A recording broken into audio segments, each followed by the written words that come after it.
প্রিয় শিক্ষার্থী, সম্মানিত অভিভাবকবৃন্দ এবং আমার ক্লাস যারা দেখছেন সবাইকে আমার আন্তরিক অভিনন্দন এবং শুভেচ্ছা জানাচ্ছি। আজকে আমার আবারও একটা পদার্থবিজ্ঞানের ক্লাস আছে। আজকেও সেই একই চ্যাপ্টারের ক্লাস নেব আমি। পদার্থবিজ্ঞানের পঞ্চম অধ্যায় পদার্থের অবস্থা এবং চাপ সম্পর্কিত আজকে পড়াবো। গত ক্লাসে পড়িয়েছিলাম আমি প্লবতা, কোনো তরলের প্লবতা। কোনো তরলের প্লবতা সংজ্ঞা দিয়েছিলাম, বুঝিয়েছিলাম। আজকে আমি প্লবতার গাণিতিক রূপ আজকে প্রতিষ্ঠা করব। তো সবাই অবশ্যই ভালো আছো, সুস্থ আছো, আমিও ভালো আছি। তো আজকে ক্লাসে জন্য সবাই খাতা কলম নিয়ে তৈরি হও। তো আমি শুরু করছি আজকে ক্লাস। প্লবতার সংজ্ঞা এর আগেও আমি পড়িয়েছিলাম, তো আজকে সেই গাণিতিক রূপটা প্রতিষ্ঠা করব। তো লক্ষ্য করো, একটি পাত্রের মধ্যে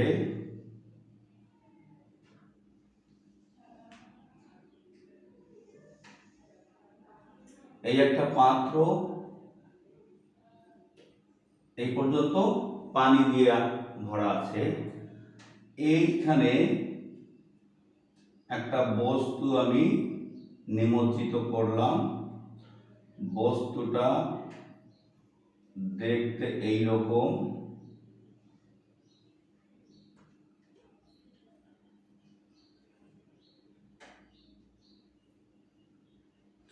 এখন তোমরা একটু লক্ষ্য করো, এইটা ভর্তি পানি আছে। এখন এই বস্তুটাকে আমি পানির মধ্যে নিমজ্জিত করলাম।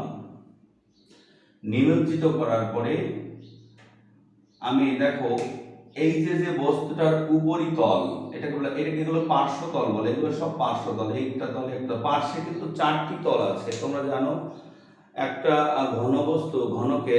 ঘনকের 6টি তল থাকে। একটা থাকে উপরে, একটা থাকে নিচে, আর চারপাশে 4টি তল থাকে। চারপাশে 4টি তল, যেহেতু 4টি তল, তাকে বলা হয় পার্শ্বতল। আর এটাকে বলা হয় ভূমি, এটাকে বলা হয় উপরিতল। এখন আমার কথাটা হলো ভূমির ক্ষেত্রফল। ভূমির ক্ষেত্রফলটাকে আমি এ ধরে নিলাম। তোমরা জানো এই ভূমির ক্ষেত্রফল আর এই উপরিতলের ক্ষেত্রফল একই।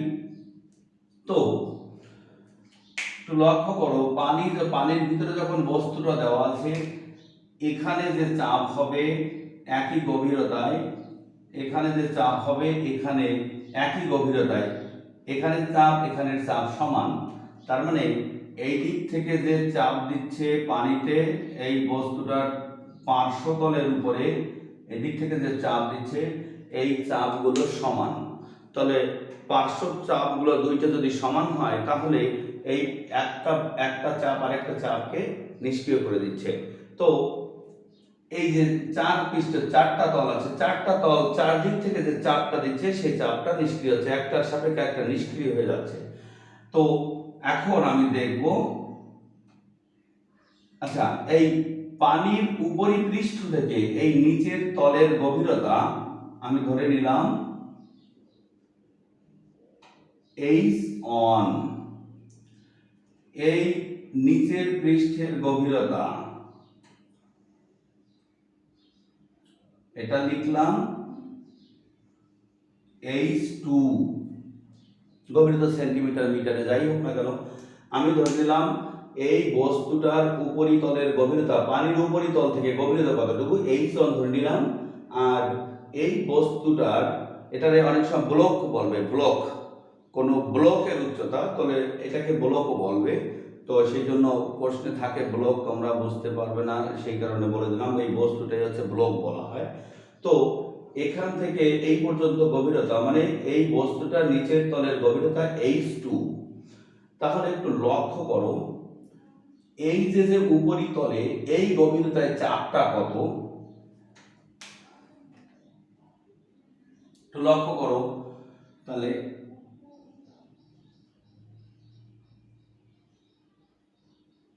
এটাকে আমরা ব্লকই বললাম, বা বস্তুটির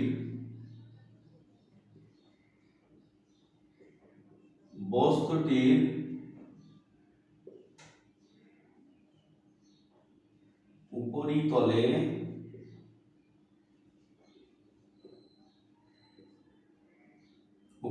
চাপ,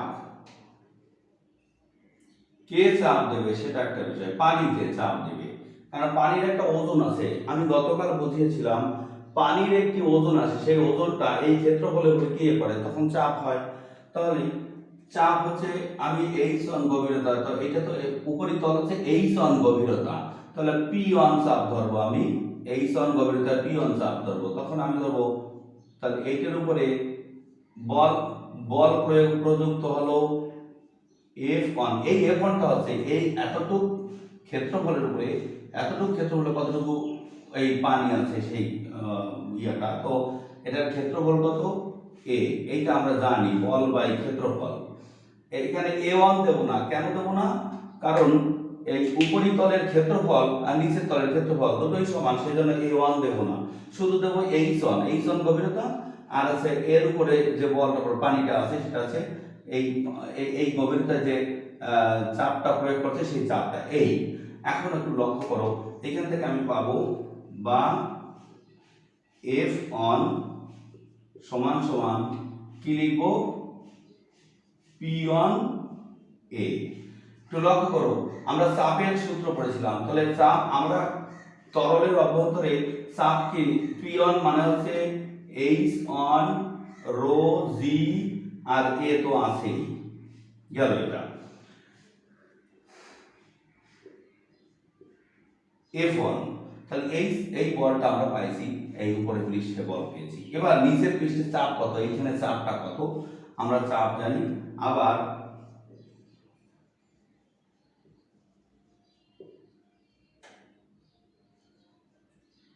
বস্তুর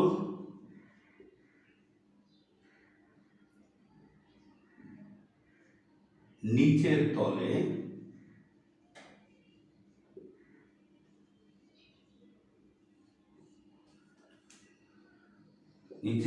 চাপ, চাপ হচ্ছে P2, তাহলে জানো F2 বাই A। এবারও কিন্তু আমি এইখানে একটা এইখানে তাহলে এই ক্ষেত্রফল এটা, এইটা হলো উপরের তলের ক্ষেত্রফল, এটা নিচের তলের ক্ষেত্রফল, এটা দিলাম। আবার এখান থেকে আমরা বের করতে পারি বা F2 সমান সমান P2 তারপরে A, এটা লিখতে পারি। তারপরে লিখতে পারবো বা F2 সমান সমান লিখতে পারি এই P2 রে কি লিখতে পারি H2 রো জি, এটা হচ্ছে A। তাহলে আমি দেখো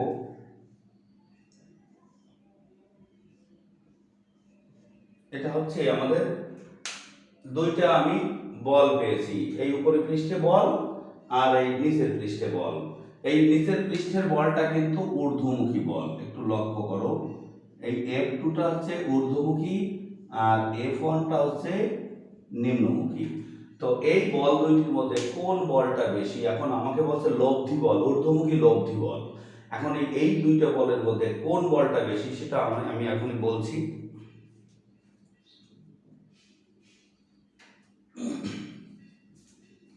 আচ্ছা, এটা মুছলাম।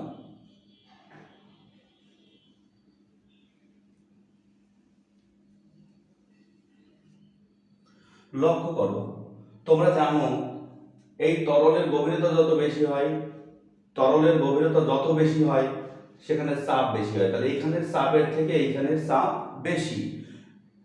কেন বেশি? কারণ এখানের ক্ষেত্রফল যা, এখানের ক্ষেত্রফল যা, তাই। তাহলে এইখানে যদি চাপ বেশি হয় তাহলে ক্ষেত্রফল দুইটাই একই, তাহলে বলটা বেশি হলো কি করে? তাহলে অবশ্যই এই এই নিচের চাপটা বেশি হয়, F2টা বড় হবে। যেহেতু এখানে দেখো, যেহেতু যেহেতু H2 গভীরতায় চাপ H1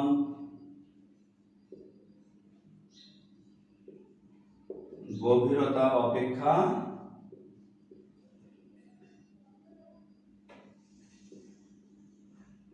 বেশি,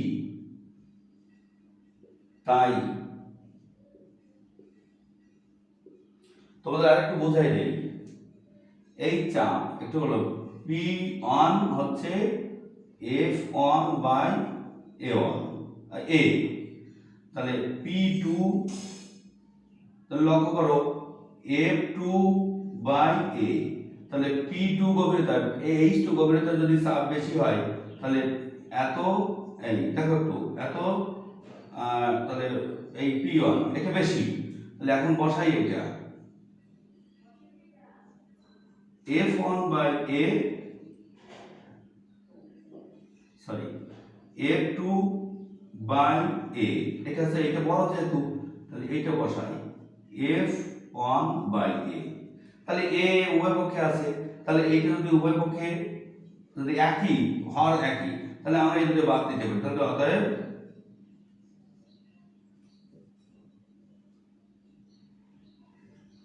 অতএব কি লিখতে পারি, অতএব F2 is greater than F1। তো দেখালাম, এটা দেখা যায় কিনা।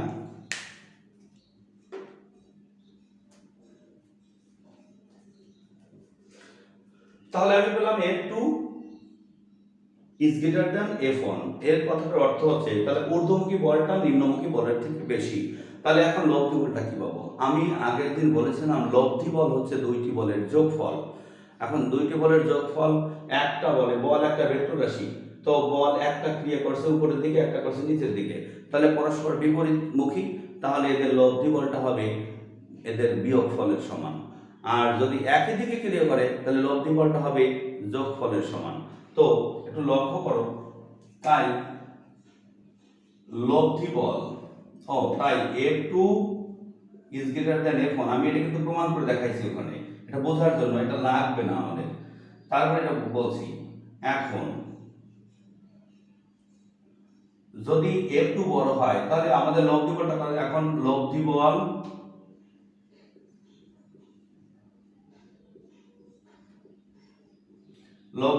F ধরলাম, F সমান সমান F2, যদি যোগফল বলি লব্ধি বলটা যদি যোগফল বলি তাহলে আমি এইভাবে লিখতে পারি F2 প্লাস মাইনাস F1। এই কথাটার অর্থ হচ্ছে আমরা ভেক্টর রাশি করেছিলাম, উচ্চতর গণিতে ভেক্টর রাশি করেছি, দুইটি বল যদি বিপরীতমুখী ক্রিয়া করে তাহলে তাহলে আমাদের লব্ধি বলটা হচ্ছে যোগ F2 প্লাস, যেহেতু এইটা নিচের দিকে এটার বিপরীতমুখী এবং যেহেতু এইটা বড় সেজন্য এটা হবে প্লাস, এটা হবে মাইনাস।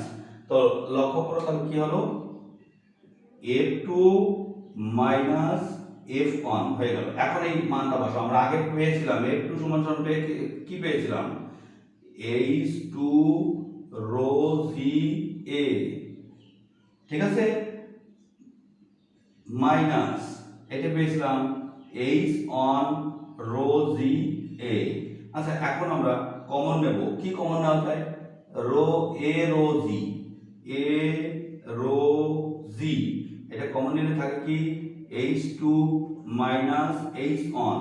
তোমরা লক্ষ্য করো এই H2 থেকে H1 যদি বিয়োগ করি তাহলে আমাদের এইটুকু বাকি থাকে, এইটুকু, তার মানে এটা কি এই বস্তুটার উচ্চতা, এটাকে আমরা H ধরলাম।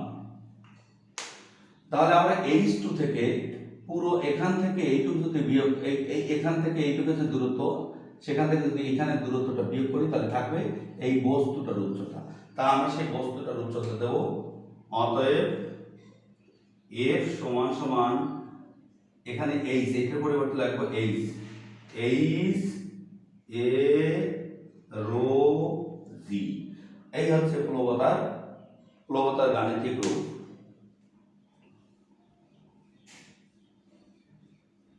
লক্ষ্য করো তোমরা, তাহলে প্লবতা দাঁড়ালো কি, প্লবতা দাঁড়ালো আমাদের F সমান H A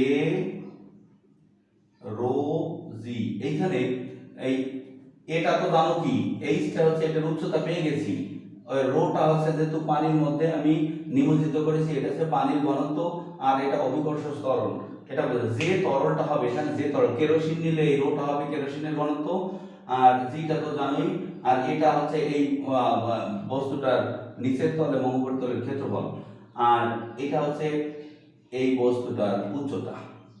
তো এবার আমি আরেকটা জিনিসে যাব, শুধু এইটাই কিন্তু প্রবলতার সূত্র না, আমরা গাণিতিক হিসেবে আরো কিছু ধরতে পারি। এইটা হচ্ছে এই বস্তুটার ভূমির ক্ষেত্রফল।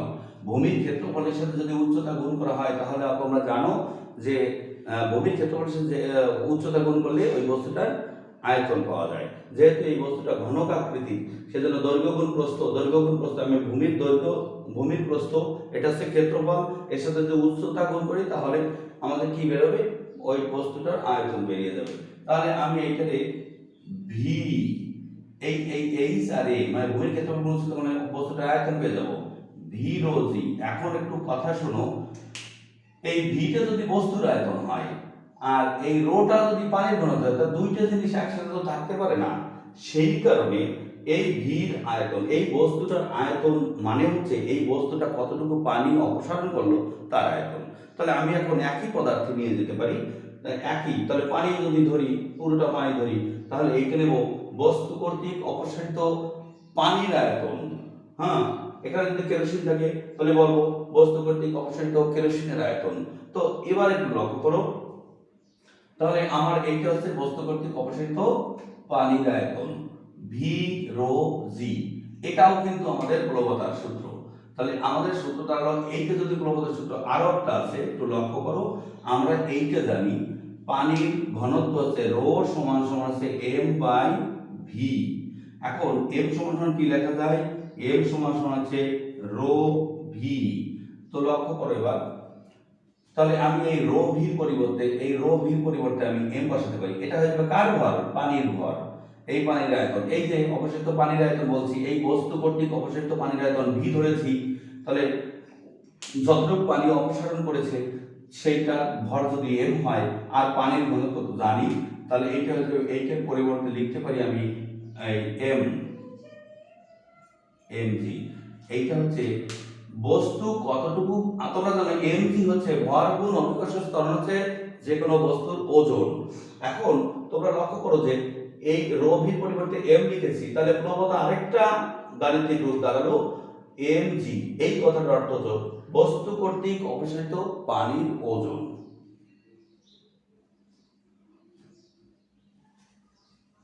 তাহলে আমার কি কি দাঁড়ালো একটু লক্ষ্য করো এবার। প্লবতা দাঁড়ালো কি কি, প্লবতা দাঁড়ালো এ সমান সমান এ এইচ রো জি, এই একটা দাঁড়ালো।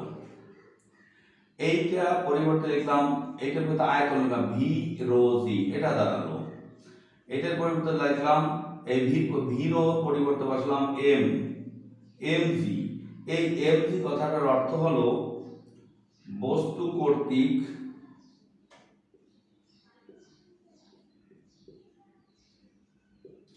অপসারিত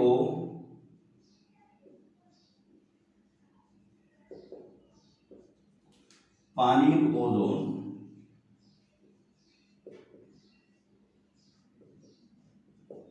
তো আমাদের এখানে কিন্তু আর্কিমিডিসের সূত্রটাও ফলো করছে, একটু লক্ষ্য করো।